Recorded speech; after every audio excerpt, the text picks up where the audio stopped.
Story friend of mine. I'll tell you a story. A friend of mine who's a businessman, very, very, very top guy. Most of you would have heard of him. A highly neurotic, brilliant businessman, seriously overweight, and he takes the fat shot drug. And he called me up, and he said, President, he calls me, he used to call me Donald, now he calls me President, so that's nice respect. But he's a rough guy, smart guy, very successful, very rich. I wouldn't even know how we would know this, but because he's got comments. President, could I ask you a question? What? I'm in London, and I just paid for this damn fat drug I take. I said, it's not working. He said, I just paid $88. And in New York, I pay $1,300. What the hell is going on? I'll tell you a story. Before we begin, let me say a few words about the historic events that took place over the last few days. On Saturday, my administration helped broker a full and immediate ceasefire, I think a permanent one, between India and Pakistan, ending a dangerous conflict of two nations with lots of nuclear weapons. And they were going at it hot and heavy, and it was seemingly not going to stop. Hot and heavy. I'm very proud to let you know that the leadership of India and Pakistan was unwavering, powerful, but unwavering in both cases. And having these, they really were, from the standpoint of having the strength and the wisdom and fortitude to fully know and to understand the gravity of the situation. And we helped a lot. And we helped also with trade. I said, come on, we're going to do a lot of trade with you guys. Let's stop it. Let's stop it. If you stop it, we're doing trade. If you don't stop it, we're not going to do any trade. People have never really used trade the way I used it. That I can tell you. Okay. And all of a sudden they said, I think we're going to stop. And they have. And they did it for a lot of reasons. But trade is a big one. We're going to do a lot of trade with Pakistan. We're going to do a lot of trade with India. We're negotiating with India right now. We're going to be soon negotiating with Pakistan. And we stopped the nuclear conflict. I think it could have been a bad nuclear war. Millions of people could have been killed. So I'm very proud of that. I also want to thank Vice President Vance and Secretary of State Rubio for their work and efforts. They worked very hard on that. We also, as you know, created a situation where the Houthis, for the first time ever, have ceased firing. And they've let it be known that they're not going to be firing at American ships anymore, not going to be firing at Americans anymore. This was a heavy barrage that lasted for approximately 50 days. And as you know, they've been in war essentially for forever. But over the last... Speaking of nuclear weapons, your discussion with Dan was so nauseating. Nuclear winter makes things colder because it reflects sun. Are the clouds actually white? But there's not enough that makes things hotter like Venus. The only thing that can make a planet hot is energy from the sun. No? 10 years have been very difficult for other countries. Nobody was able to do what we did. But they stopped, and we take their word for it. Their surrogates and them directly said, we don't want to do this anymore. And so we were satisfied with that. In addition, yesterday we achieved a total reset. I don't know why everybody's saying geothermal, unless your core of your planet explodes and just fucking spews all of the lava and all of the whatever up. That's not happening. All of the energy for the temperature or whatever on a planet's body is generally coming from the sun. It comes in some form, is processed by the planet, and then about an equivalent energy is spit out. Right? It just depends on what your capacity for holding that thermal energy is, or holding the totality of energies in the meantime. And so we were satisfied with that. In addition, yesterday we achieved a total reset with China after productive talks in Geneva. Both sides now agreed to reduce the tariffs imposed after April 2nd to 10% for 90 days as negotiated. Venus has little atmosphere, so it can't really retain or block heat. The sides that don't face the sun are super cold, and the sides that are super hot. Everything you just said is true of Mercury, though. You're mixing the planets up, I think. I think Venus has a very dense atmosphere. It is continuing the larger structural issues. And I want to tell you that a couple of things. First of all, that doesn't include the tariffs that are already on, that are our tariffs. And it doesn't include tariffs on cars, steel, aluminum, things such as that, or tariffs that may be imposed on pharmaceuticals, because we want to bring the pharmaceutical businesses back to the United States. And they're already starting to come back now based on tariffs because they don't want to pay 25, 50, or 100% tariffs. So they're moving them back to the United States. I spoke to Tim Cook this morning, and he's going to, I think, even up his numbers, $500 billion. He's going to be building a lot of plants in the United States for Apple, and we look forward to that. I really do look forward to that. But the talks in Geneva were very friendly. The relationship is very good. We're not looking to hurt China. China was being hurt very badly.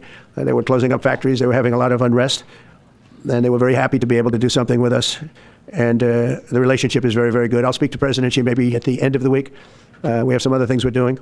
But one of the biggest things that we're doing, and I don't know if people realize this, but we made a great deal with China, great trade deal. Okay. But it was a much bigger deal originally, and then they canceled it right in the last day. Those Some darn of you faces Chinese. I remember were there when that happened. I remember you.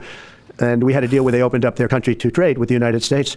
And they took that away at the last moment, and then I canceled the whole thing. And then 6 months later, we ended up doing a smaller deal. But it was a big deal. It was $50 billion worth of product that they were going to purchase from our farmers, et cetera. And we agreed to that. People thought it was 15 because they were doing 15. We made it 50 because I misunderstood the 15. I said, you got to get 50. Because when I asked, if you remember the story, when I asked, what are we doing with them? My Secretary of Agriculture at the time, Sonny Perdue, said, sir, it's about 15 billion and we're asking for 15. And I thought he said 50. So I said, so they came back with a deal at 15. And I said, no way, I want 50 because you said 50. They said, sir, we didn't say that. Anyway, bottom line, I said, go back and ask for 50. And they gave us 50. And they were honoring the deal. And we would call them up a lot for the corn and for the wheat and for everything. They were honoring the deal. And then when Biden got in, they no longer honored the deal. There was nobody to call. Okay. I would call on an average of once every 2 weeks to say, come on, you have to speed it up a little bit. And our farmers were doing great. I said to them, buy more land and bigger tractors, if you remember. That's what happened. But the deal was a very good deal. But the best part of the deal was that we opened up China. China agreed to open itself up to American business to go in. And it would have been a great thing, I think, for China. They would be able to see things that they haven't seen. They would be able to buy products that they have never been able to buy. Okay. Would have been great for American business. I think it would have brought unity between China, better unity between China and the United States. Okay. And the bottom line is that they canceled it the last day. We were all set to sign it. And then I went a little bit angry. I got a little angry. They said they canceled the deal. The deal was done. It was all ready to be signed. And people went over there, came back to me, sir, they don't want to sign the opening up China. Well, the biggest thing that we're discussing is the opening up China, and they've agreed to do that. But it's going to take a while to paper it. You know, that's not the easiest thing to paper. But that's the single, I think, to me. Some people would disagree. Some people would say we're getting a lot of money with tariffs or whatever. But, you know, especially when you add what we already have. Because remember, we're already getting the 50% on steel and different things. That's not included in these numbers. Mm-hmm. So you can add that. But the biggest thing to me is the opening up. I think it would be fantastic for our businesses if we could go in and compete with China. It would be a lot of jobs for China. It would be, I think, at a time when they can frankly use the jobs. And that's what we're talking about. So that's a very, very important element to add. So when Scott, I watched him speak the other day, and I think he didn't want to say it, but I said, it's okay to say it. Look, if we don't get it, we don't get it. But if we don't get it, it won't be a positive thing. But if we do get it, I think it's maybe the most important thing to happen. Because if you think about it, we opened up our country to China. They have very few restrictions. And they didn't open their country to us. Never made sense to me. It's not fair. Mm-hmm. And they've agreed to open China, fully open China. And I think it's going to be fantastic for China. I think it's going to be fantastic for us. And I think it's going to be great for unification and peace.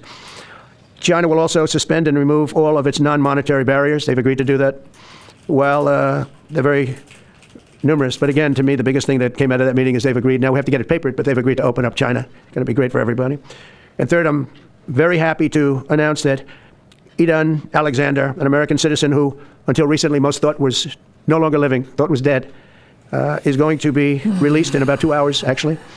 And he's going to be released before the eyes of Steve Witkoff, who's done a fantastic job. Fantastic. I know a lot of people that have a lot of talent. I know Steve had a lot of talent. But I know a lot of people with a lot of talent. But there's one that I thought had a special way about him, special personality. Aside from being a good deal maker, had a special way about him, and it was Steve. Knew very little about the subject matter, who does? But he learned it in about 2 hours. And he's been fantastic, so I want to just thank Steve. But they're going to be releasing Idan in about 2 hours from now, or sometime today, let's say. And again, they thought he was dead just a short while ago. His parents are so happy. Oh. They're so happy. So it's, as you know, Idan's the only American citizen who's captured and held hostage by Hamas since October 7th, 2023.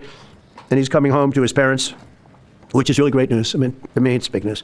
They thought he was dead. So that's that. So we'll be heading there, and we'll be seeing 3 primary countries. You know all about that: Saudi Arabia, mm-hmm. UAE, mm-hmm. Qatar. Mm-hmm. On Thursday's meeting with Russia and Ukraine is very important. I was very insistent that meeting take place. I think good things can come out of that meeting. If you try to build something, but you put something in the thing, does it just get consumed? Like if I put this in here and then I use a suit as an ingredient, will it just be gone forever? Stop the bloodshed of the horrible, it's a bloodbath. But that 5,000 more, it's really much more, trying to be conservative, more than 5,000 soldiers. Russian, they're not American soldiers, they're from Russia, they're from Ukraine, but they're people. They're human souls, and they're being killed at levels that we haven't seen since the Second World War. And it's every week. A lot of drone fighting. It's a whole new form of warfare, and it's violent and vicious. And so That's it. I'd like to go back to China just for a second. They're very heavy on the fentanyl. We're charging them, as you know, 20% for the fact that they send fentanyl into our country. And they've agreed that they're going to stop that. And, they'll be rewarded by not having to pay, hundreds of billions of dollars in tariffs. So the fentanyl should stop. It comes from China. It's amazing. Yeah. And it Amazing. comes through our southern border. It comes through our northern border, too. It comes through Canada and comes through our southern border. Much more through the southern border. Okay. But so that's a very important subject to me. Yeah. Because everybody in this room has lost friends or people that have family members that have died of fentanyl. Okay. So there's a big incentive for China to stop, and I take them at their word. They're going to work on that, For sure. I think, very hard. And one thing, when they work on something, they get it done. So now I'm about to depart on a historic visit. Some of you are going with us to, as I said, Saudi Arabia, Qatar, and United Arab Emirates. Before I do, I'll sign one of the most consequential executive orders in our country's history. I don't think there's ever been anything signed like this, certainly not with respect to health care, nothing even close. I'm delighted to be joined on this occasion by Secretary of Health and Human Services Robert F. Kennedy Jr., who is doing a really good job, I have to tell you that. CMS Administrator and friend of mine, Dr. Mehmet I Oz. just find it crazy that 1 million Russians have died in the war. Is that true? I seriously doubt that. That sounds way too high. My guess would be that number is under 100 or 200K. Probably less than that. Probably less than 100K. Dead would be my guess. 1 million casualties might be possible, but Who is an amazing guy. I was telling Bobby before, Oz had a very successful show, but it hurt his reputation. Because when you're in show business, it hurts your reputation a little bit. It's good for you, but in terms of professionalism and being a doctor, it sort of hurts your reputation. This guy went to the best schools, was the best, top of the line. Then he did a television show, became a success, made a lot of money, all that stuff, but it sort of hurt him. And you know who I compare that to? I hate to say this, but a special woman, Janine Pirro. She was the toughest, smartest DA, maybe in our countries, in our cities and states, history, New York. She was really tough, really sharp. Then she did a show, and people didn't think of her quite the same way. She became more of an entertainment person, like Oz. Oz is not an entertainer. She's not really an entertainer, if you know the real story. And she isn't either. She is unbelievable. She was one of the strongest district attorneys in the history of New York, highly respected, very tough, went after the drug dealers at a level that you don't see today anymore. And hopefully she's given up she's leaving the #1 show on cable television, one of the #1 shows on television, period, The Five, but they've got great people left behind, but she was a big part of it. And so I equate it to that. Janine Pirro is unbelievable. FDA Commissioner Dr. Marty McCary with she's one of the people who was one of the hosts at Fox who was complicit in that lie and actively was pushing the lie about the election fraud stuff. I remember her name from the Dominion lawsuit. a reputation that's second to none, and the job he's doing already has been fantastic. Thank you, Marty. And Director of National Institute of Health, Jay Bhattacharya, who has been, as you know, from Stanford, so highly regarded, and have all been working with us very hard on this. And the question they would ask, being a little bit new to the government aspect of it, is why doesn't somebody fight the drug price situation, meaning equalization? There's a term, it's called equalization. Nobody wants to mention that term. And I'm not knocking the drug companies. I'm really more knocking the countries than the drug companies, because they're forced to do things. But Okay. the drug lobby is the strongest lobby in this country, they say, the drug lobby. It's between that and lawyers. And they have a lot of power. But starting today, the United States will no longer subsidize the health care of foreign countries, which is what we were doing. We're subsidizing others' health care. Countries where they paid a small fraction of what, for the same drug, that what we pay many, many times more for. And will no longer tolerate profiteering and price gouging from Big Pharma. But again, it was really the countries that forced Big Pharma to do things that, frankly, I'm not sure they really felt comfortable doing. But they've gotten away with it, these countries. The European Union has been brutal. And the drug companies actually told me stories. It was just brutal how they forced them. And European Union suing all our companies, Apple, Google, Meta. They're suing all of our companies. They end up, they have judges that are European Union-centric. And they get rewarded $15 billion, $17 billion, $20 billion. And they use that to run their operation. Not going to happen any longer, that I can tell you. So what's been happening is we've been subsidizing other countries throughout the world, not just in Europe, throughout the world. European Union was the most difficult, from what I understand. I mean, I'll tell you a story. A friend of mine who's a businessman, very, very, very top guy. Most of you would have heard of him. It's just never-ending schizo rambling. Like, A highly neurotic, brilliant businessman, seriously overweight, and he takes the fat shot drug. And he called me up, and he said, President, he used to call me Donald, now he calls me President, so that's nice respect. But he's a rough guy, smart guy, very successful, very rich. I wouldn't even know how he would know this, but because he's got comments. President, could I ask you a question? What? I'm in London, and I just paid for this damn fat drug I take. I said, it's not working. He said, I just paid $88, and in New York I pay $1,300. What the hell is going on? He said, so I checked, and it's the same box, made in the same plant, by the same company. It's the identical pill that I buy in New York. And here I'm paying $88 in London. In New York, I'm paying $1,300. Now, this is a great businessman, but he's not familiar with this crazy situation that we have. But he was stunned. But it was just one of those stories. And I brought it up with the drug companies, represented by somebody who's very, very smart. Good Do I person. need to explain like why regional pricing is probably a good thing, and why even if somebody can buy a drug for cheaper than we do, it actually makes the drug cheaper for us? Like if we sell something for $100 in the United States and then we sell the same thing for $10 in Hungary, we're not actually subsidizing them. In a way, we kind of are, but they're also subsidizing us. Do we all understand that? I feel like I've explained this like 20 times.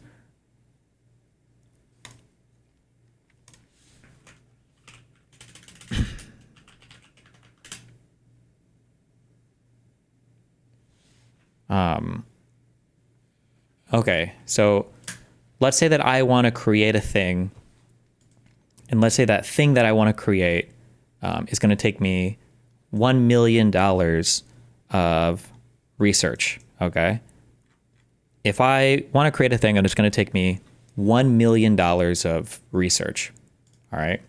So our x-axis here is going to be how much of a particular thing we've sold.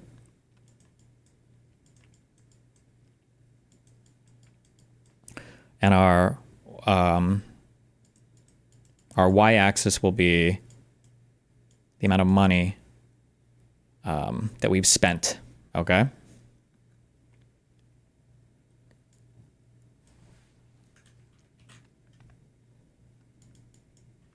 I'll just do 1 million, okay?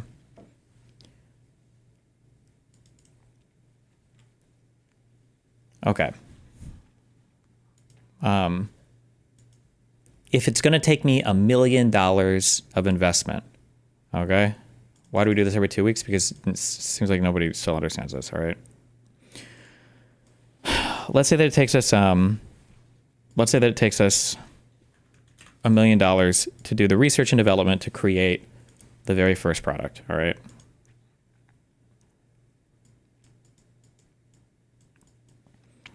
At zero units sold, we've invested $1 million, okay? So we've got this point here. At 0 units sold, we've invested $1 million, okay? So if we sell one product, another couple concepts, okay? So you have something called R&D, research and development. These are your initial investments that you make to create a product. So this might be actual research. This might be creating the molds or the factories to create a thing, like in a manufacturing plant or whatever, right? These are all your initial things where you sell anything, okay? Once you've done all of that and you've created all of that, the actual thing itself, like just the raw material cost to make the thing itself, is usually fairly cheap, okay? So maybe we did $1 million of R&D, and now to create like the actual thing that we've researched, maybe it only costs us, well, I'm going to be exaggerating quite a bit, we'll say $1, okay? It costs $1 to sell that particular thing. If we sell one of those things, all right, for $1, okay, we sell one thing for $1, that means that the average cost to us, right, of what we spent $1 million and $1, and we've made like nothing, right? You're out. The average cost per thing is like $1 million for the product sold. Let's assume the raw material cost is $1. We won't worry about price sold, okay? So the average material cost for creating one product is $1 million and $1, okay? If you make 2 products, your average cost per thing sold goes from $1 million to $500,000 because now you've made 2 of them, all right? If you make 4, the average cost per thing is $250,000. If you make 8, it's $125,000. If you make 16, it's $62,500. If you make 32, it's $31,750, whatever the fuck, $31,750. I don't know. As you make more and more of the thing, because your marginal cost of production is so much lower than all the initial R&D, the more things that you sell, the more the more things that you sell, the more that you recoup the initial R&D, the more your like per product investment decreases. Okay, does that make sense? So let's say that there's $1 million of R&D that goes into creating a thing. All right, we're running this. Okay, so there's $1 million of R&D that goes into a thing, and we'll say that each thing costs $1 to make.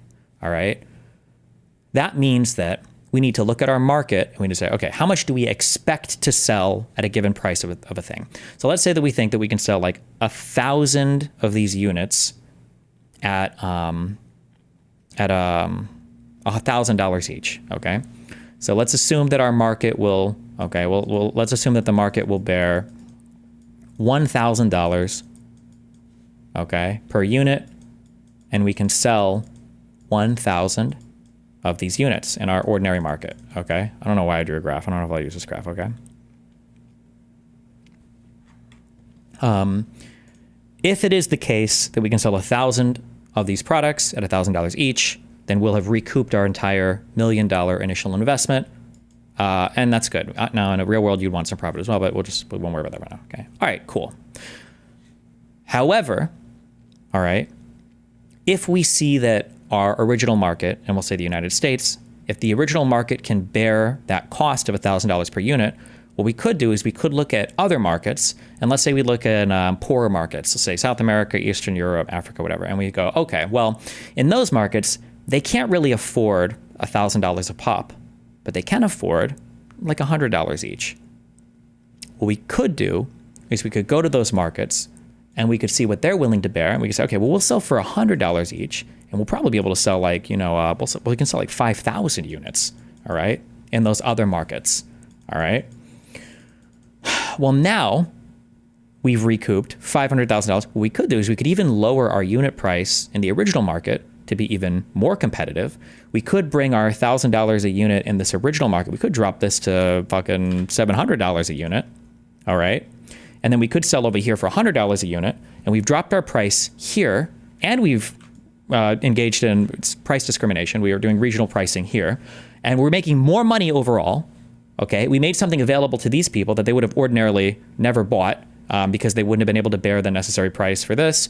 And in our original market, we were able to drop a little bit as well because now that we're able to sell, remember the marginal cost of production, meaning how much does it cost to just make the next product, right, is very low after you've done all the initial R&D, right? Now what we've done is we've dropped all of our pricing everywhere because we have access to so many more markets, and our original market is generally, is willing to bear the cost of R&D and production, all that, your CapEx outlays, if you will.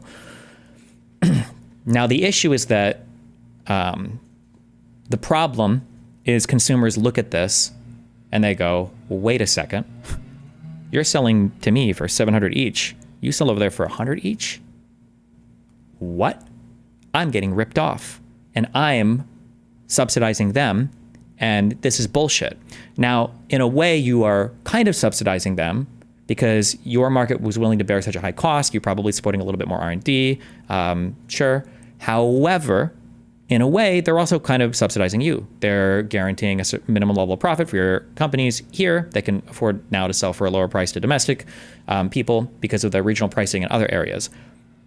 If you get rid of this, okay, because you don't like the difference here, all right, you get ass pain because you see they're spending less. What happens is your companies here are now going to have to sell at a higher price to Americans. The other countries get no benefit now from American production whatsoever. And that's it. So now by getting rid of this lower price, you think you're helping yourself, but you're not. You're actually just fucking that whole market over, and you're fucking your domestic base over because now they're going to have to pay more because this company now loses access to a whole market of people that they could sell to a product that they've already invested all the R&D into. So, nobody likes this. Most people don't even believe this is real because because people don't like markets, I guess, or want to moralize everything. But can people just abuse the system and buy from the cheaper country? Well, so yeah, some people do this, but it's technically bad because then it's going to hurt your domestic market, and now companies will get rid of the regional pricing. So for instance, G2A did this in video games a long time ago where they made available a bunch of domestic or regional pricing things to other people in other countries. Or sometimes people engage in something called medical tourism, where they'll fly to another country to pay for cheaper services there. But if too many people do this, then you lose the ability to engage in price discrimination here. You lose your regional pricing, and then you just have to drop this completely. If they could charge $1,800, why would they not do that and charge $1,700 instead? Well, if they can do a lower price, they can probably increase the amount of customers. And since your marginal cost is so low, you'd probably rather just decrease the price and sell to more people anyway. Also, there's competitive forces at work and everything as well. Does that mean the product is technically overpriced in the main market? Not necessarily. I mean, there's going to be a balancing act between pricing for these two regions, but the pricing, like a market will, remember, supply and demand is the propensity to consume at a given cost per unit is the equivalent to the propensity to create or supply a cost per unit. And that equilibrium of what is a supplier willing to supply at a given price and what is a consumer willing to consume at a given price, that equilibrium is going to be different in different markets. Your explanation makes sense, but it is irrelevant to Trump's example because Ozempic is made in the EU. Nothing is just made in one country these days. I don't know the relationship between all the companies, but my guess is going to be Ozempic probably has a great deal of US firms that are involved in different stages of either manufacturing or research and development or whatever as well. That'd be my guess. I doubt it's I think it's Denmark, right, where the Ozempic company is, but I seriously doubt that they do all of it on their own. I'm sure there's a great deal of international investment and everything that goes into all of this, but why do you assume that they wouldn't pay a higher price even if it is not equal? The government could subsidize it now. I mean, the government could, but then the government is just giving money then to the companies, I guess. So if the prices were the same, the issue would be that there would not be enough domestic consumers of the drug to support the cost of R&D. Yeah, unless you raise the price in your domestic market. Destiny, stuff like this really exposes your lack of knowledge on subjects, but you yap about it, which you yourself say not to do. Herman Lee, what do you think I'm wrong on? Go ahead. See if you can say something without saying greedy capitalist, subsidize the billionaires, or some other equally fucking retarded thing. We'll wait.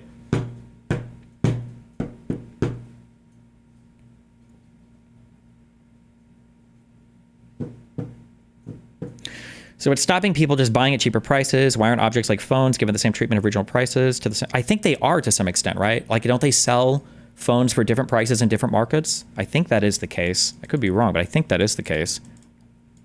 Like in Australia, aren't things like famously cheaper than they are? I'm sorry, famously more expensive than they are, even when you take into account currency conversion, I think.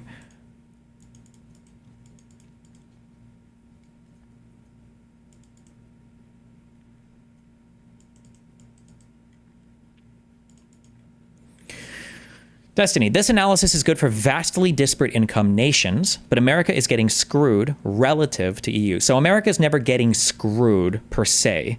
Technically, even if those other countries, and there are, by the way, ways that the other countries could take advantage of regional pricing, which I'm guessing they probably do. So for instance, let's say that you have a market like the US that could bear $1,000 per unit, and then let's say you have another market in the EU that could bear $800 per unit. But let's say that a European Union country says, oh, sorry, price control, we're only going to pay $100 per unit. Well, the company in the United States would probably still say, well, marginal cost is still worth it for us to do it.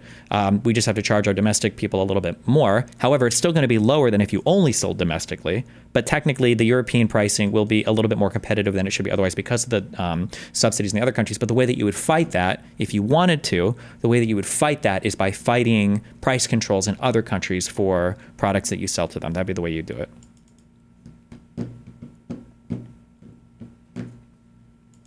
But if you just say, we're just going to make the price equal everywhere by having some arbitrary restriction or whatever, all you're doing is reducing the amount of investment in pharmaceuticals, you'll reduce the amount of drugs available, and you'll just make it more expensive in the US.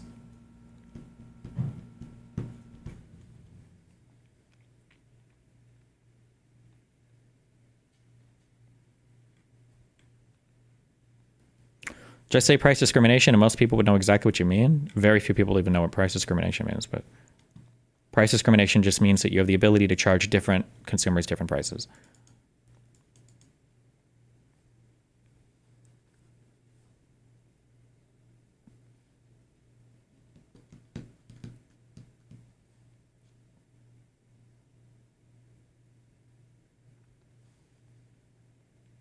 I live this shit. Y'all don't. Big difference. What do you mean you live this shit? Like you work in a company doing orders and figuring out regional pricing, or you just some retard that buys medication? I don't.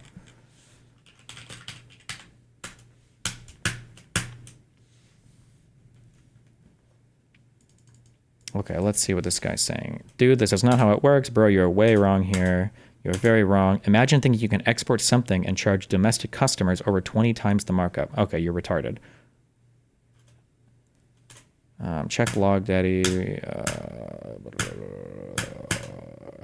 Yeah, okay, it's just retarded. Okay. How do we stop Europe from not paying market value? Ignore that loser. You would fight this would be if you had a real negotiator, if you had somebody that really understood trade, if you had somebody that really was trying to solve problems, this would be the thing you would negotiate on. You would go in and you would say, hey, if you guys want access to American pharmaceutical markets, your price controls need to be negotiated alongside American healthcare consumer companies, insurance companies, whatever. So whatever prices you guys negotiate for yourself need to be collectively organized with the U.S. as well, or you can't, or there has to be some range of acceptable difference from American price. There has to be some controlling it, but that would be like an actual deal that would require people to actually understand the situation and actually try to solve a problem. But nobody's even talking about shit like this because 90% of people don't even understand how this works, and then even if you explain it, most people wouldn't even believe it's a real thing. So.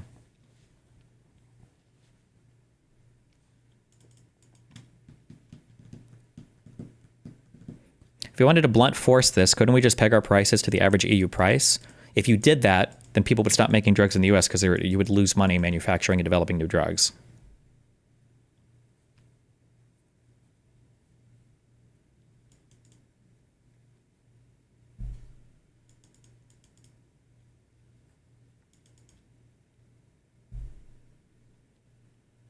If the EU price control brings down EU prices, US prices increase in response due to shifting consumer surplus. The U.S. responds with their own price controls and the supplier can. Well, if as long as the EU prices are still higher than the marginal cost of production, then it still should theoretically drop U.S. prices, even if they're price controlling it below where their market would ordinarily sustain it anyway. Now, if they were price controlling it below the marginal cost of production, then that would cause U.S. prices to rise above what they would even originally be. But then at some point, they'll just stop making these things.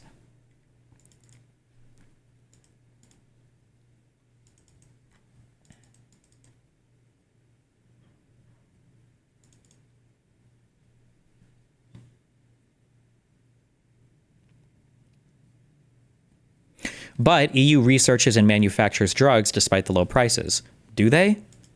Weren't we just talking about Ozempic earlier? Do you think that Ozempic would exist the way that it does if they didn't have access to a US market to sell to? I don't know if that would be the case. I'm not sure. My guess is probably not. It could be that there are EU companies that do pharmaceutical research and they do sell drugs in the European Union, but they also rely on getting some sort of branding in a US market under a different brand, and then it allows them to sell that drug here, whatever. I don't know what the American version of Ozempic is, or if it's just called Ozempic and then it's just a different company, a US company or whatever. Like,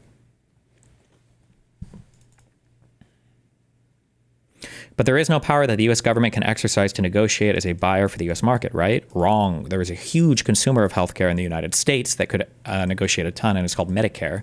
But I think traditionally Medicare is forbidden from, or is it Medicaid, or both? Generally, they're not allowed to negotiate drug prices. I think Biden changed some of this, or on some drugs, but...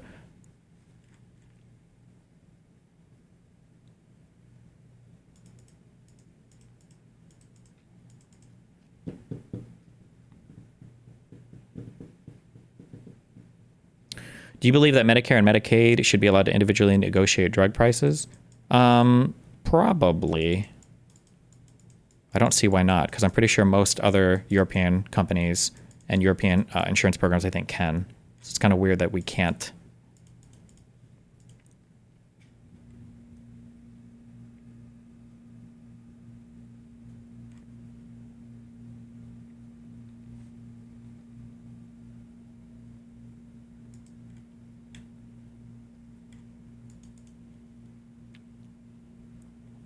People underestimate how much of a cheat code it is to have access to other international markets, which is why marketing strategists and experts get paid the big fucking bucks. Yeah, but the issue is like we're so mind-fucked on if you see somebody getting something and it seems unfair, for some reason, some part in the brain shuts off and you automatically stop giving a fuck about anything related to your shit, and all you see is the lack of fairness. And it doesn't matter if things are better or worse. Like, emotionally, we're better emotionally we feel more comfortable in worse environments if everything is fair than in better environments where we feel like there's an unequal distribution. That's just a very mammal brain thing. I think there's a So a final experiment that I want to mention to you is our fairness study. And so this became a very famous study, and there's now many more, because after we did this about 10 years ago, it became very well known. And we did that originally with capuchin monkeys, and I'm going to show you the first. How much of the price discrepancy is due to price controls as opposed to EU countries negotiating as large buyers?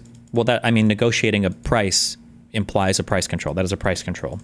You're setting the price in a place different than where the market might ordinarily settle on. Experiment that we did. It has now been done with dogs and with birds and with chimpanzees. If you can lower the price in the US by finding new customers abroad and still meet or beat your original sales, you would just lower the price in the first place? No, you wouldn't, because it's all about how many things you can sell to recoup the initial R&D. I don't know how else to explain it than what I said before. But with Sarah Brosnan, we started out with capuchin monkeys. So what we did is we put two capuchin monkeys side by side. Again, these animals, they live in a group. They know each other. We take them out of the group, put them in a test chamber. And there's a very simple task that they need to do. And if you give both of them cucumber for the task, the two monkeys side by side, they're perfectly willing to do this 25 times in a row. So cucumber, even though it's you need to do in a test chamber. Okay. And there's a very simple task that they need to do. And if you give both of them cucumber for the task, the two monkeys side by side, they're perfectly willing to do this 25 times in a row. So cucumber, even though it's really only water in my opinion, but cucumber is perfectly fine for them. Now if you give the partner grapes, the food preferences of my capuchin monkeys correspond exactly with the prices in the supermarket. And so if you give them grapes, that's a far better food, then you create inequity between them. So that's the experiment we did. Recently, we videotaped it with new monkeys who had never done the task, thinking that maybe they would have a stronger reaction, and that turned out to be right. The one on the left is the monkey who gets cucumber. The one on the right is the one who gets grapes. The one who gets cucumber, note that the first piece of cucumber is perfectly fine. The first piece she eats.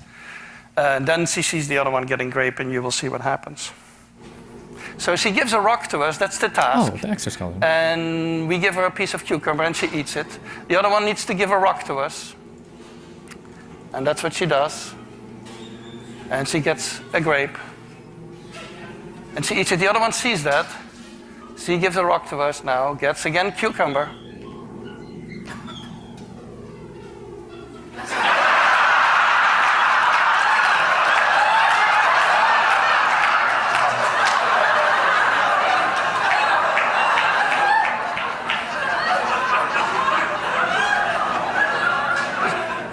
She tests the rock now against the wall. She needs to give it to us. And she gets cucumber again.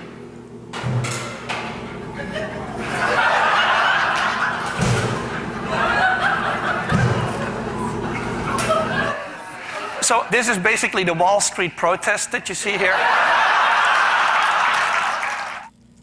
For some reason, there's an issue. Yeah, people view everything as zero sum. So if somebody's doing better than us, then I think for human psychology, you feel better if everybody's doing the same than if you're doing better but somebody's doing way better, for whatever reason. It's just or I guess I shouldn't say human psychology. It's primate or something. I don't know. And we argued about it for about a half hour, and then finally he just said, because they can't justify it, he just said, look, you got me. You got me. Yeah, I can no longer they've been justifying this crap for years. They said, oh, it's research and development. Well, I said, well, research and development, other countries should pay research and development too. It's for their benefit. Wow. It was just one of those things. And the other countries would set a price, and they'd meet the price, and they'd say, if you don't meet the price, you can't sell it in our country. I said, well, then you walk away, and they'll call you back, and they'll sell it in the country. But now they'll have to do that. So for the first time in many years, we'll slash the cost of prescription drugs, and we will bring fairness to America. Drug prices will come down by much more, really, if you think 59. If you think of a drug that is sometimes 10 times more expensive, it's much more than the 59%. It depends on the way you want to analyze it, but in one way you could analyze it that way. But between 59 and 80, and I guess even 90%. So when I worked so hard in the first term, and if I got prices down, I remember I was the only one to ever get prices down for a full year, but I'd get them down like 2%, and I thought it was like a big deal. Well, we're getting them down 60, 70, 80, 90%, but actually more than that if you think about it in the way mathematically. And Farmer has to say, we're sorry, but we'll not be able to do this any longer to these countries that have been so tough. They've been very tough, nasty. It's trade. It's trade. And pharma is also very powerful. And the Democrats have protected pharma. This is the Democrats have protected pharma. These are the Democrats. And by the way, I just called the Speaker of the House, and I just called the leader, our leader in the Senate, John Thune, Mike Johnson. I don't disagree that Trump's policy retarded, but isn't he right in principle here that the U.S. spends way more per capita on developing drugs? I don't know. We might, but I mean, America develops a lot of the world's drugs and like cutting edge shit. What are you going to say? I mean, it is what it is. Spoke to both of them. I said, when you score, you're going to have to score two things. You're going to have to, number one, score that hundreds of billions of dollars of tariff money is coming in. But even bigger than that, you're going to have to score that your cost for Medicaid and Medicare and just basically pharmaceuticals and drugs is going down at a level that nobody has ever seen before. It'll pay for the Golden Dome. I see the Golden Dome is there, see? That'll easily pay for the Golden Dome. And we'll have a lot of money left over. Didn't Kamala also support price controls on big pharma? Probably. Everybody loves price controls. They feel really good when you don't understand anything about economics, because a price control is basically saying like, okay, this thing costs $50, but wouldn't it feel way better if it just cost $10? Let's just say that they have to sell it for $10. That'd be awesome. So like, it feels good, but it never works out. It just doesn't work that way. The Golden Dome, by the way, in this world. Although this world's a lot safer today than it was a week ago, and a lot safer than it was 6 months ago. We had people that had no clue what they were doing. So today, Americans spend 70% more for prescription drugs than we spent in the year. Most drug development is done at universities, not big pharma. You're completely and totally dead wrong. Universities do not contribute any development towards the production of a drug. Universities engage in a lot of general research, but when it comes to taking that research and crystallizing it in a form to make a medication available to somebody, that's a risk that is borne 100% by a private company, by a private industry. Universities aren't in the business of picking and choosing, which pharmaceutical treatments or drugs or whatever are appropriate. That's what private company investment is for. 2000, think of that. Our country has the highest drug prices anywhere in the world by sometimes a factor of 5, 6, 7, 8 times. It's not like they're slightly higher. That 6, 7, 8 times. There are even cases of 10 times higher. Genuinely asking, what's a better way to prevent price gouging? You have to prove that price gouging is even happening. The problem is Americans just want everything. You guys are just too retarded to ever fucking realize what the fuck you're even asking for. I saw the most retarded fucking thing in the world on my timeline the other day, and most of you guys are I hate all of you. I hate all of you, and I hate talking about healthcare.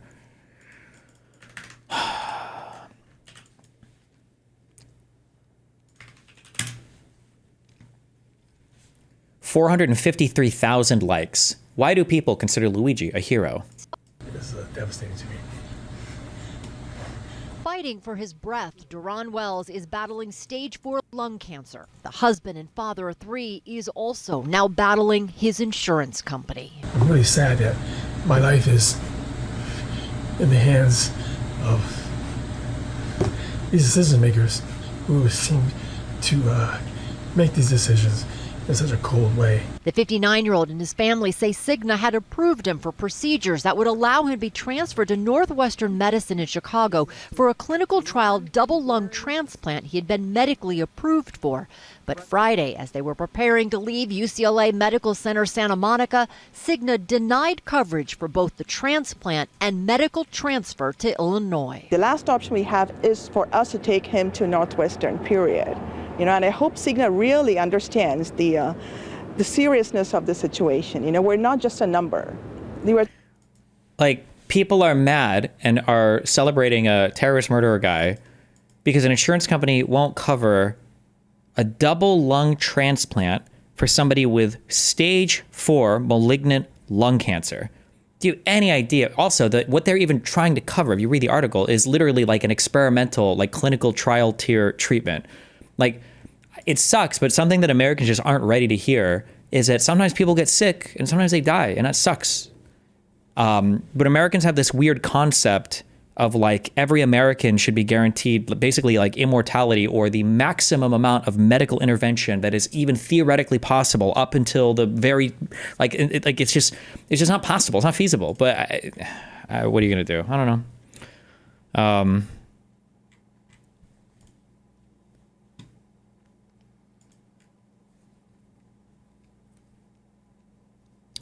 Well, they shouldn't cover it. Didn't they fuck up by saying they would cover for it and then pulling the rug? I don't think that happened. I think that they're being clever in how they're saying, and I think they're lying about that. I think they probably approved some like experimental treatments or some things, but the way that they said that, like, oh, well, we can't do this university, we have to do this one now, it makes it sound like they weren't probably willing to go on board with this last one, but they covered others. That's my guess. If they actually did, if they actually said they would and then they take it back, I mean, like, that's shitty. But nobody's mad because of that. They're mad because they think that every single American at every single stage of disease should be guaranteed every single possible experimental treatment, no matter how many surgeons it requires, no matter how much money it requires, no matter how much hospital space it requires, no matter how many dollars you have to, like, everybody thinks in the United States that we have the resources to give every single person the maximum amount of theoretical medical coverage. It's just not. We just don't have the resource for it. You don't have the doctors for it. You don't have the stuff. You don't have anything. It's just not possible.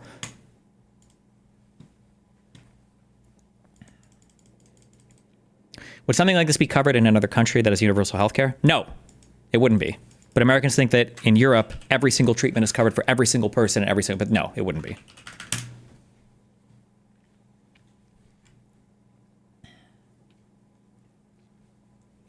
Darren Wells, 59, is battling advanced lung cancer, and his doctors have approved him for a double transplant, a procedure that his loved ones have described as his only path to survival.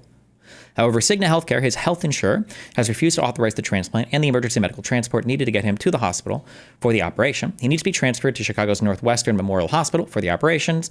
Wells was preparing to be moved from UCLA Santa Monica Medical Center on Friday, but Cigna denied coverage for the procedure and the transfer. ABC7 reported. Oh, so I don't even know if the insurance ever even covered this.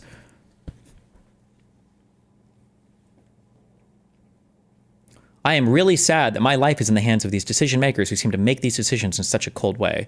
Your hands were in the life of God when he gave you stage 4 lung cancer, which sucks shit. That sucks. But, like, Destiny, if money is the only obstacle, then there are enough resources. Money is not the only obstacle. You think that it is because you're retarded, but money represents other things in an economy. If you had infinite money for every single American, that still wouldn't give them the medical treatment you want. There aren't enough people that work these jobs to even do these things. Like, that's not how that works. Destiny, you just learned what insurance is. That is the entire point of the concept. No matter how expensive, you get covered because the insurance company took the risk. Wrong, and you're banned. You say too much retarded shit in chat. Alan Green. The father and husband may not survive without immediate intervention, his family says. The last option we have is for us to take him to Northwestern, period. I hope Cigna really understands the seriousness of the situation. We're not just a number, we're talking about his life. The insurer told ABC7 in a statement, our coverage guidelines are grounded in national clinical standards to help ensure the best possible outcomes for patients. Cigna has a 21% claim denial rate, according to Value Penguin. Nice. The GoFundMe page has garnered $41,000 as of Friday afternoon. The organizer, his friend Scott Curran, is hoping to raise $1.5 million to cover the cost of the procedure, the emergency air transport, post-surgery recovery, and temporary relocation for his family.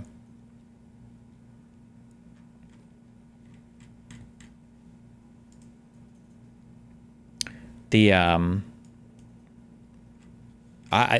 not even, I think, part of the standard of care for this to do these, like a double lung transplant. It's not even like ordinary treatment for this anyway, but.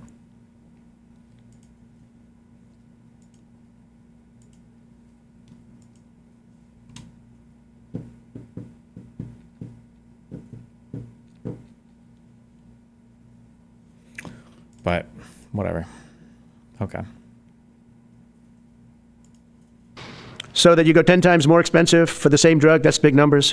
Why are generic drugs still more expensive than in Europe? What explains that difference? I actually don't think that's the case. I think generics in the US are cheaper than Europe. It's our brand names, I think, that are more expensive.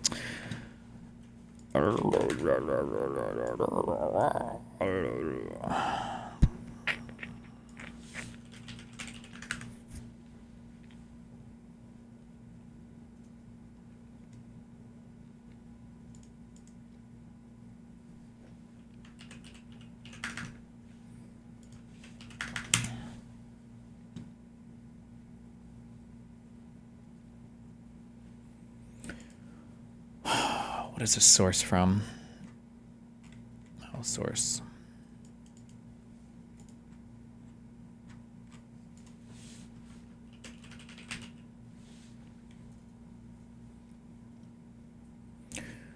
Understanding the extent to which prescription drug prices are higher in the U.S. than in other countries, after accounting for differences in volume mix of drugs, each one developing targeted policy, study targets, clean branding between unbranded generic drugs.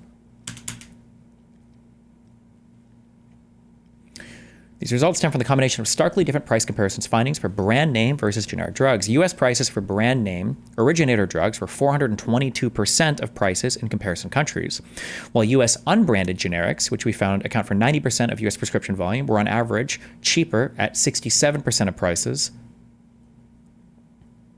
in comparison countries, where on average only 41% of prescription volume is for unbranded generics. U.S. prices for brand name drugs remained 308% of prices in other countries, even after adjustments to account for rebates paid by drug companies to U.S. payers and their pharma. So healthcare is just really complicated. But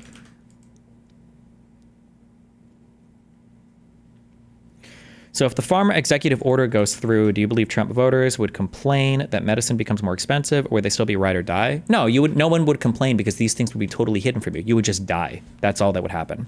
If somebody had a let's say somebody has a disease, and the disease is called radon, and this disease is treatable with a drug called Raygon that was just recently developed by some company. Let's say that Raygon is developed as a treatment for this disease, but it's like $10,000 a pill, and it's it's very expensive, hard to get, hard to make. Let's say that you have insurance, but they're like, sorry, we don't cover Raygon. If you have radon, you're just gonna die. Sorry.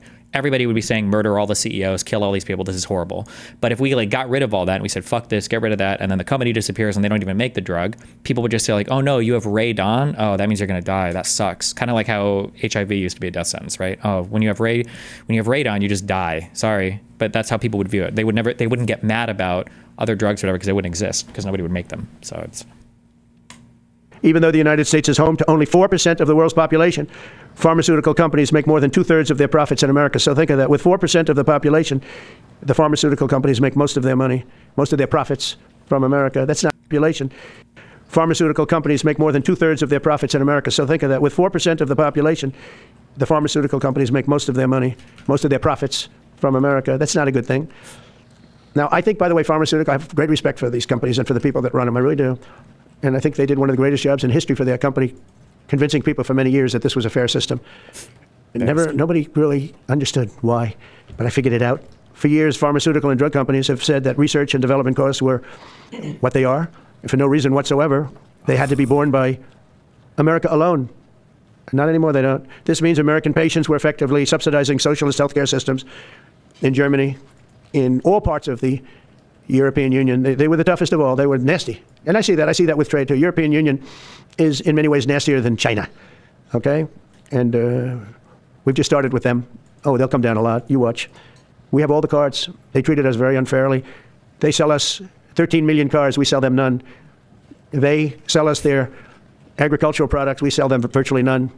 They don't take our products. That gives us all the cards. And very unfair. So they're going to have to pay more for health care, and we're going to have to pay less. That's all it is. And believe it or not, because it's really the world we're talking about, not just the European Union, but because it's the world, the numbers are for the health. What if someone pays into insurance for 20 years, only getting checkups each year? Are they entitled to the cash in, or is it always a gamble? No, insurance should always be a loss on average to the person paying into it. You need healthy people to subsidize insurance for the people that are super sick that need the coverage from it. Like that's just how insurance has to work. Healthcare company, not as bad as you would think. They'll make the same. I think the healthcare companies should make pretty much the same money. I really don't believe they should be affected very much because it's just a redistribution of wealth. It's a redistribution where it could be the same top line, but it's going to be distributed differently. Europe's going to have to pay a little bit more. The rest of the world's going to have to pay a little bit more, and America's going to pay a lot less. Again, because it's a much smaller population than when you think of the whole world. So basically what we're doing is equalizing. There's a new word that I came up with, which I think is probably the best word. We're going to equalize. We're all going to pay the same. We're going to pay what Europe's going to pay. We're going to all pay. Now, there may be some countries in dire need, and I would be willing to sacrifice that and help them. But it's called most favored nation. We are going to pay the lowest price there is in the world. We will get whoever is paying the lowest price, that's the price that we're going to get. So remember that. So we're no longer paying 10 times more than another country. Whoever is paying the lowest price, we will look at that price, and we will say that's the price we're going to pay. Most favored nations. So shouldn't there be hardcore legislation on the amount of profit insurance can make, even more than they do now? It is the most, people that do like those Plan B, Part, whatever, Medicare or Medicaid shit, that it is the most regulated insurance industry. It's the most, I think it might be the most regulated industry, period, in the United States. It is insane how carefully regulated and monitored health insurance stuff is in the US. But again, People think that if every single patient isn't given every single maximum theoretical treatment all the way to the final stage of life, then something is wrong. So that's just the American perspective on healthcare coverage, unfortunately. That's what it is. One breast cancer drug costs Americans over $16,000 per bottle, but the same drug from the same factory, manufactured by the same company, is 1/6 that price in Australia and 1/10 that price in Sweden. 1/10 for the identical product. A common asthma drug costs What are almost... your thoughts on profit caps on industries that are in our national interest, i.e. pharmacy? Whatever, I don't care. $500 here in America, The answer is it's dumb. It wouldn't do anything, but costs less than $40 in the United Kingdom. So $40 in the United Kingdom, which is where this gentleman told me he paid a small amount for his shot.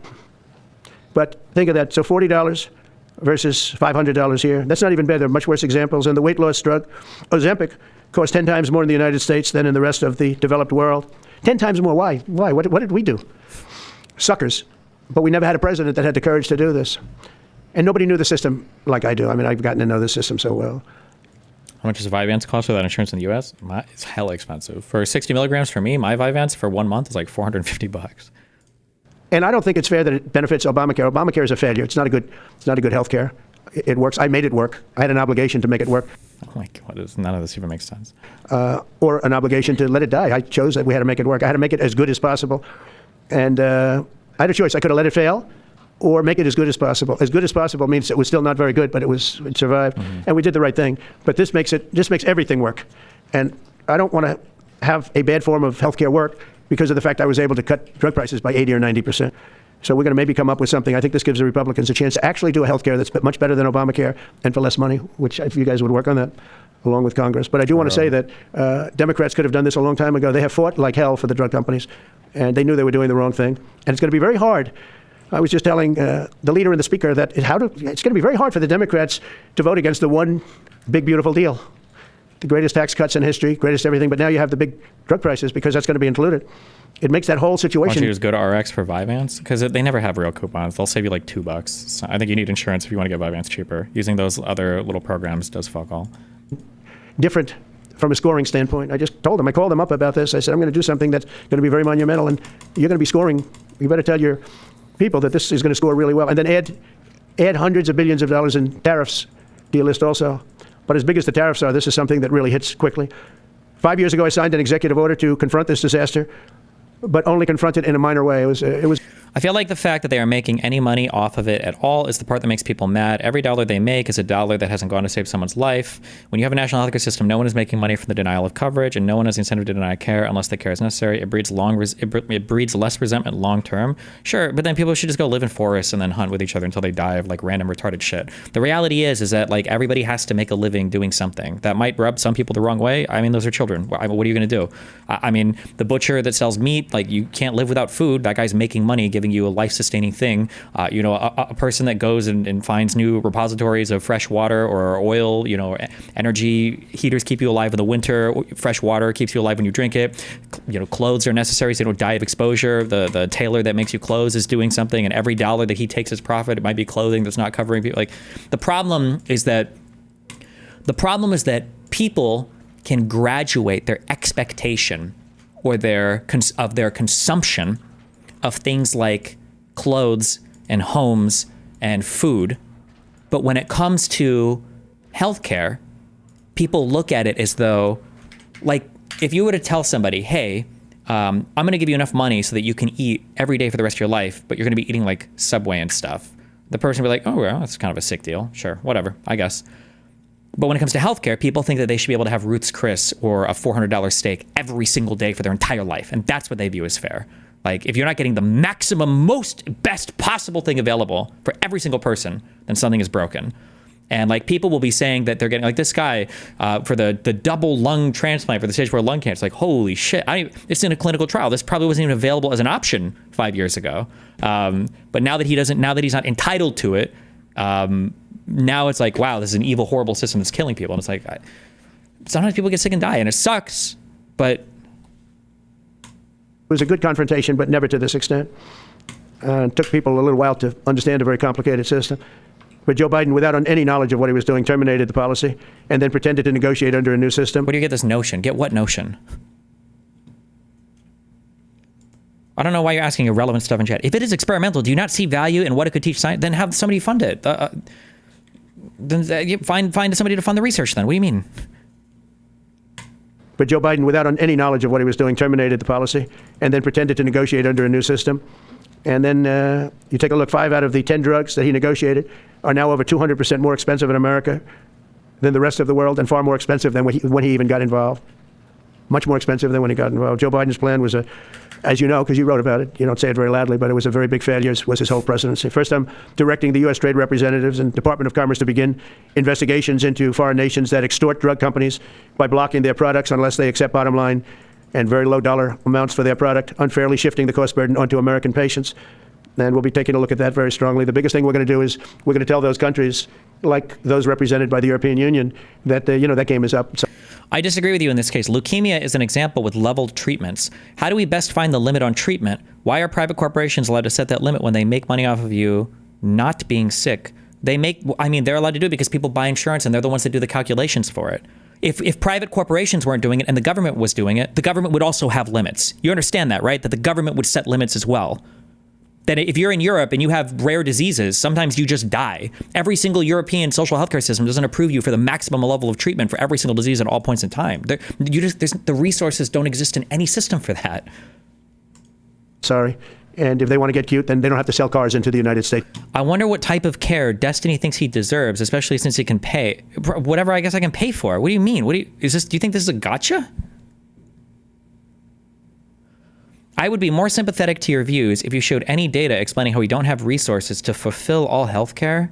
I can't help you, dude. I don't even know why the fuck you're in my stream. There should be like a Minecraft YouTuber or somebody for Roblox or whatever that you can go watch. I don't know why you would even try to engage with anything political or more complicated than a grade 1 subject. Just fucking kill me. It's anymore. It's a very big subject. And they won't get cute, because I'll defend the drug companies from that standpoint. They were given a price by the European unions and other countries. This is what you do. This is what we're going to pay. We're not going to pay any more. Let America pay the difference, because there was a big shortfall. Let America pay it. And that's what we did, but we're not doing it anymore. Next, my administration will secure what we're calling most favored nations drug pricing. The principle is simple. Whatever the lowest price paid for a drug in other developed countries, that is the price. You say that, Just Brandon, but that's not everybody feels that way. Destiny, that's true, but there isn't enough resources. But I would be better with a governmental body making those decisions that are separate from a profit motive, at least when it comes to a majority of healthcare decisions in this country. You might feel that way, but let's say that you're a father, and let's say that you like busted your ass, you went to medical school, you're a doctor or a lawyer, whatever, and you make a decent amount of money, and now your kid is really sick, and you're like, okay, well, fuck it. Like, I sacrificed a lot to have this job to be able to pay and provide for my family. And then the government says, sorry, you can't pay for that, actually. And your kid is a lower priority, so he dies. And it's like, well, what the fuck is the point of, like, I put all this work in and I have all this, and I can't help my child. I can't help my family, my progeny. Like, the whole point of putting in all this work was to be able to afford things like this, like the most important stuff, theoretically. Now, on the flip side of that, you might have people who are like, oh, so my child dies because his dad didn't have the opportunity to go to medical school or law school. Like, there's going to be pros and cons on both sides. Don't assume that one side is purely better. There's going to be a give and there's going to be a take everywhere. It's not just strictly better one way or the other. That Americans will pay. And we're using the term other developed countries because there are some countries that need some additional help, and that's fine. I think that's very good. Some prescription drug and pharmaceutical prices will be reduced almost immediately by 50 to 80 to 90%. Big Pharma will either abide by this principle voluntarily or will use the power of the federal government to ensure that we are paying the same price as other countries. To accelerate these price restrictions and reductions, my administration will also cut out the middlemen. We're going to totally cut out the famous middlemen. Nobody knows who they are, middlemen. I've been hearing the term for 25 years, middlemen. I don't know who they are, but they're rich. That I can tell you. We're going to cut out the middlemen and facilitate the direct sale of drugs at the most favored nation price directly to the American citizen. So we're cutting out probably the middlemen. It's so important, right? They got to do that. They're worse than the drug companies. They don't even make a product, and they make a fortune. It's very smart business people, that I can tell you. If companies make no significant progress toward most favored nation pricing, which we will insist that they do, so I think I'm wasting time talking about it. We're going to insist upon it. And we'll insist, and we're going to help the drug companies with the other nations, because those other nations do a lot of trading with us. They need our trade, just like China needed us. I'm sorry, I'm not answering questions like this. I actually can't even believe how far the average person is behind on this conversation. I'm sorry, but do you have a source on EU denying treatments because of cost constraints? It is very often that they give expensive treatments to old people and weak people, for example, way more than people in the US. That's just not true. I don't know what world you live in where you think that there are infinite healthcare supplies in any country ever. Every single country on the planet right now is starving for medical personnel. Traveling nurses got paid an ungodly amount of money over COVID. Everybody wants more doctors. Everybody wants more hospital beds, more space. Everybody around the world. This is like one of the hungriest professions in the world for jobs. And for you to be like, oh, I don't know. I don't think there are any resource constraints on healthcare in Europe. I'm not even about. Go Google it on your own. Read one thing in your life on healthcare. Holy shit. Oh my God. Us very badly. They need us just as badly. We will do whatever we have to with trade, just like we did some great things with trade with India and Pakistan. It really helped the situation, very heated situation. It lost millions of people, more than millions, I mean, many millions of people. And they want to do business with America, but we never used our powers that way. We never knew how. We never had people that knew how to do that. We'll also open up America's market to safe and legal imports of affordable drugs from other countries, putting dramatic downward pressure on prices. And if necessary, we'll investigate the drug companies, and we'll, in particular, investigate the countries that are doing this, and we will add it onto the price. If that's true, why do people avoid taking an ambulance ride because of the cost? The system is clearly working. That's not true. Nobody does that. Those are fantasies that are invented by epic Redditors on the internet, where they talk about how, oh, my friend was dying, half his head was exploded, but we didn't call an ambulance because we were so fucking scared of the cost. These are stories that Redditors tell each other to talk. And 99% of these fucking retards are still on their parents' healthcare insurance anyway. Okay? Stop. That we charge them for doing business in America. In other words, we'll add it on to tariffs if they don't do what is right, which is everybody should equalize. Everybody also, you should have to think about calling an ambulance. The moral hazard there is actually important. You don't want people calling ambulances for every single little thing. There are only so many ambulances and so many ambulance drivers and so many medical personnel, EMTs and stuff available for ambulances. You don't want people calling an ambulance every single fucking time something happening. That type of decision making is fine. You should know when you should call an ambulance and when you shouldn't. should say, pay the same price. And special interests may not like this very much, but the American people will. I'm doing this for the American people. I'm doing this against the most powerful lobby in the world, probably the drug lobby, drug and pharmaceutical lobby. But it's one of the most important orders I think that's ever been signed, certainly with regard to health care or health in the history of our country. And it's an honor to be a part of it. And I'd like to ask Robert F. Kennedy to say a few words, please. Thank you. Thank you, Mr. President. This is an extraordinary day. This is an issue that I grew up in the Democratic Party, and every major Democratic leader for 20 years has been making this promise to the American people. This was the fulcrum of Bernie Sanders' runs for presidency, that he was going to eliminate this discrepancy between Europe and the United States. But as it turns out, oh my God, I needed normal concrete, not refi. I just made all this dumb concrete for nothing. You guys are it's one of these promises that politicians make to their constituents, knowing that they'll never have to do it. And the reason they'll never have to do it is because they know that Congress is controlled in so many ways by the pharmaceutical industry. There's at least one pharmaceutical lobbyist for every congressman, every senator in Capitol Hill, and every member of the Supreme Court.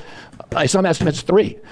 Pharmaceutical companies, the industry itself spends 3 times what the next largest lobbyist spends on lobbying. So this was an issue that people talked about, but nobody wanted to do anything because it was radioactive. They knew you couldn't get it by Congress. We now have a president who is a man of his word, who has the courage.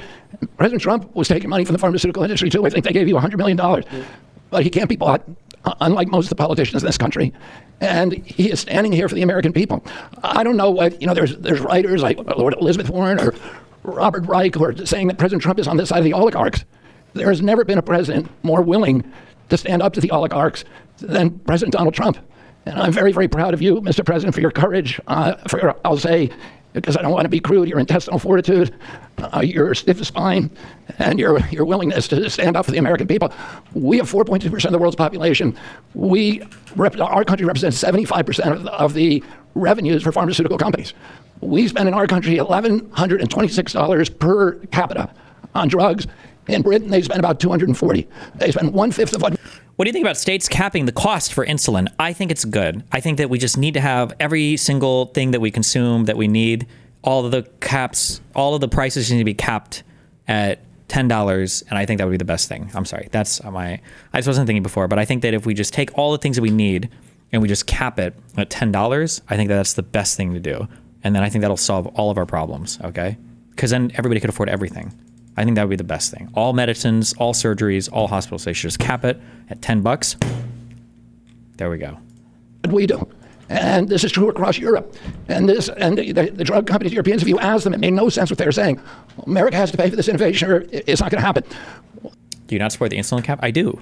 I think that the only reason why insulin costs as much money as it does is because greedy, evil execs are making so much money hand over foot, and they ask for all this money for insulin for no reason. And if they just sold it at 1/10 the price, then everything would just be better for everybody. Also, hold on, sorry, we have an ambulance video.